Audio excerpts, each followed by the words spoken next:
So Mandalorian episode 4, The Sanctuary, has been released, and this was our longest episode yet, and I absolutely loved it. Once again, the show just continues to knock it out of the park each and every episode, and I even had to go out and get my little Baby Yoda shirt. Of course, he's a little messed up because of the green screen, but he's right there in his little pod. So in this episode, we pick up right where we left off once again, but this time we open on a little farming village, a little like fishing village. So there's people there fishing out little shrimp out of a pond, which turned out to be krill, I guess is what they're called, but they're just little blue shrimp. And all of a sudden they hear some thundering off from the forest in front of them. It's just these loud thundering noises, and all of a sudden these laser blasts just start shooting out of the forest into their village. So all of the villagers go off running, and we see a mom there wondering where her daughter is, and she hears her yelling off, and she's over closer to the forest. So the mom goes running for her, and right as she gets to her, a bunch of Klatooinian raiders come running through the forest into the village. So she grabs her daughter, takes her into one of the little like ponds, and covers themselves up with a basket so it looks just like a basket floating in the water. And the Klatooinians come in, raid all of the village, take all their krill and all other supplies that they would need. They take it, grab it, and go back to the forest. And the mom and daughter are there hiding on the basket until the last of them leave. And then that shoots us back into space at the Razor Crest with Mandalorian and Baby Yoda there still in the ship, and Baby Yoda's up on the little console,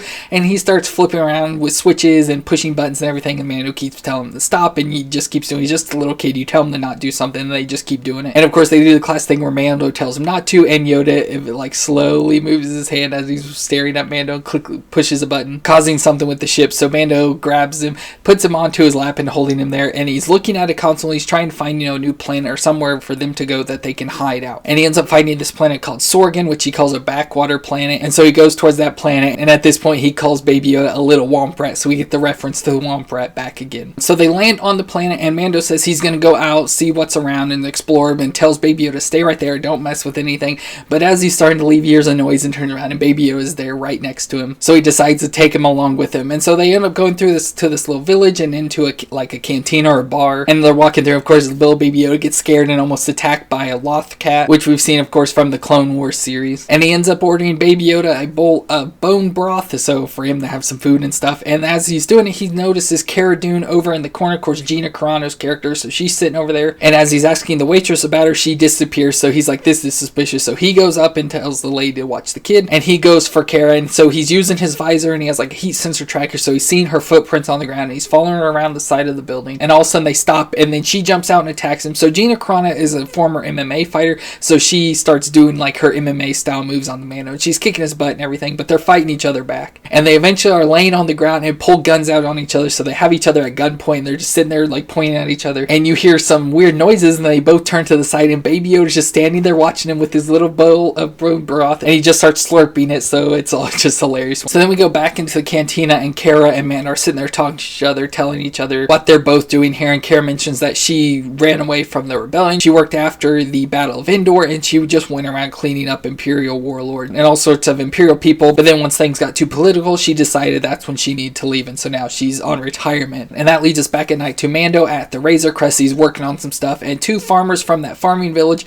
come up to him and say, hey, you're a Mandalorian, would you be able to help us with our raiders? And he keeps telling them no, but they mention that it's, they had a long journey here, it's in the middle of nowhere, and so that makes him like, hey, if this place is far away in the middle of nowhere, maybe that'd be a good place to hide out with Yoda. So he agrees to do it. So Mando takes the money they offer him, and he goes and finds Cara Dune and gives it to her and pays her to come help him with this issue. And as he's recruiting her, he mentions that it should be easy for an ex-shock trooper. So we find out more about her, that she's an ex-rebellion shock trooper. So that's a pretty cool thing. So the next day they arrive at the farming village, and of course all the kids come running up like, oh, our heroes are here, and they see Baby Yoda, and they are just infatuated with him, and so they start playing around with him. And then the lady you saw earlier, the mom, we find out her name is Omera, and so she offers Mando a place in their barn for him to stay. And then she ends up introducing him to her daughter Winta, which was the girl we saw earlier, because she comes sneaking in, and Mando sees her and almost shoots her, and so he's like, no, it's my daughter, and so introduce her. And so we see Omera and Winta. A little bit later on, Omera ends up bringing in some food for Mando to eat, and Winta comes with her, and so Winta wants to feed Baby Yoda, so Mando lets her, and so that's a cute little scene. And then she wants to play with Yoda as well, so she ended up picking him up and taking him outside, and all the village kids are playing with him, while Maro and Mando are talking about how his past of how he was picked up as a kid by the Mandalorians and took into their society and raised as they do. And she asks him, has he ever taken the helmet off? He tells her, no, I've never taken it off in front of other people. And so she ends up leaving him, allowing him to eat his food,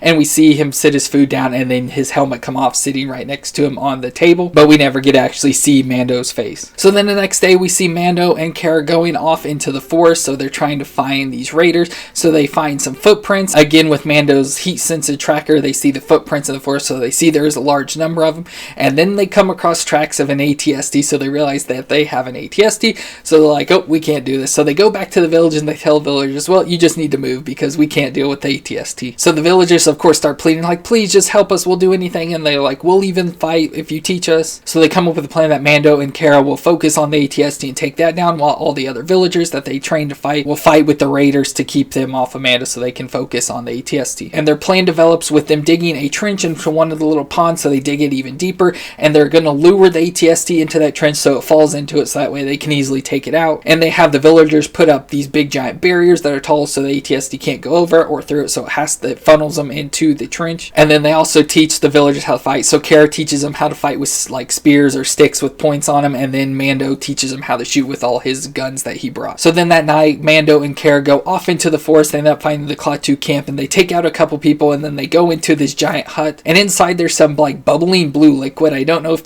that's what they were making the krill out of, since they were like the same color blue, but there's this weird bubbling blue liquid. So they fight with the Klaatuians, and then Mando ends up planting a bomb and still continue on with the fight, but they eventually escape out just as the tent explodes, so it kills all of them, and they're like, well, I think they know we're here now. And at that point, the ATST comes to life, and so they have like a red light inside, so the little eyes of the ATST are now like glowing red, and so it stands up, and then it starts shooting out, so they go running off back to the village. So then we see Mando and Kara returning to the village, getting behind the barrier with all the other farmers, and it goes to a shot of the kids of the village inside one of their huts, and they're holding on to Baby Yoda, so they're all together there. And here comes the ATST out of the forest, and it's walking forward, and it stops right before it gets into the trench, so like it knows that it shouldn't go into the water, and so it stops right there. So Kara and Mando are trying to figure out how to get it to come forward, and the ATST starts shining a light around, like a flashlight, just shining around for the village, and then up spotting two villagers, so it starts shooting and starts blowing up stuff in the village. And so Kara ends up taking Mando's pulse rifle and goes running forward and starts to try to get the ATST to step forward. So she goes up and starts shooting at it, trying to draw it forward. And as she's doing this, the Klaatuans come running out of the forest, so all the farmers come up and start fighting the raiders with their sticks, and they're shooting them with the guns they learned how to use. And so Kara's pinned down in like one of the little pond things, and she keeps coming up over the bank and just trying to shoot at the ATST. And one time as she does it, she shoots it right in the left eye, and that causes like the ATST to stagger a little bit, and it steps forward, and its foot slides off the bank into the trench, and it falls down to the ground. And that allows Mando to get up and go running for it, and takes a grenade, throws it right into the other window, and it blows up the ATST. And so with the ATST all blown up, that causes the raiders to go into retreat, and they run back into the forest. And then that brings us to the next day, or at least at some point in time. They make it seem like it was a couple months, but it just looks like the next day for us. And it opens with Baby Yoda walking around, and he finds one of the little frogs like we saw back on Kuil's farm, and he jumps on, grabs a hold of it, and puts it in his mouth like he did, and it's just like last time. The little legs are just all that's hanging out of its mouth, and he turns around,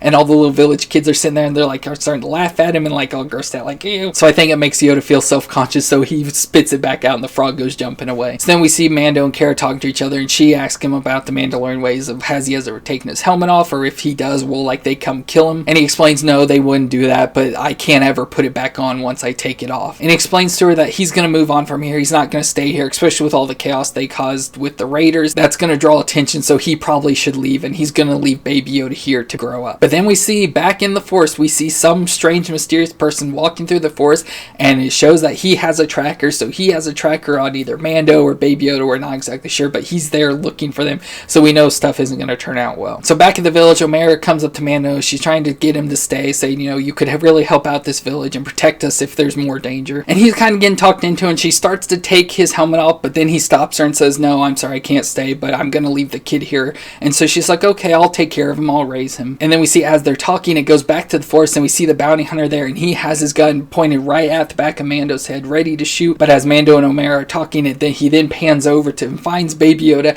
and he's got his sight right on Baby Yoda, ready to shoot. And then we hear a gunshot, and people start freaking out, and then it goes back to the bounty hunter, and he just falls forward, and Cara Dune is standing there right behind him with a gun at the back of his head. So she saved Baby Yoda and Mando, so yay for her. So after this, Mando explains that if that bounty hunter was after him, more will be coming, so that this place isn't safe anymore, so him and Baby Yoda are both going to be leaving. So Mando and Cara are saying goodbye to each other, saying they're going to go separate ways and hope we see each other again. And Mando says goodbye to Omera, and as he's doing it, Winta comes up and gives Baby Yoda a hug, and she's like kind of crying, saying I'll miss you. And Omera's thanking Mando for what he did for the village and protecting them. And they hop on the little wagon thing, and it starts to go away again, and we end with Baby Yoda sitting on the back of the wagon just staring at all the villagers, waving waving goodbye at him. And that ends our episode. So once again, another good episode. Again, these episodes aren't like, super most action-packed episodes, and they're pretty simple and everything, but they're so much fun. They're not boring. They have good little story. You get introduced more characters. You find out more and more each episode about the Mandalorian. And Baby Yoda just steals the show every episode. So it's like this show is perfect and it's just so good. And we found out that this episode was done by Bryce Dallas Howard. She directed it. So again, that's pretty cool. So we saw her, of course, the lady I mostly know for Jurassic World. So it's pretty cool she did this. And of course, her dad is Ron Howard, which directed the Solo movie, which I enjoyed that as well. So that's pretty cool that she's coming in and did a really good episode, at least in my opinion. So once again, I thought it was great. So you're probably never going to hear much different from me. But for a rating, I'll probably go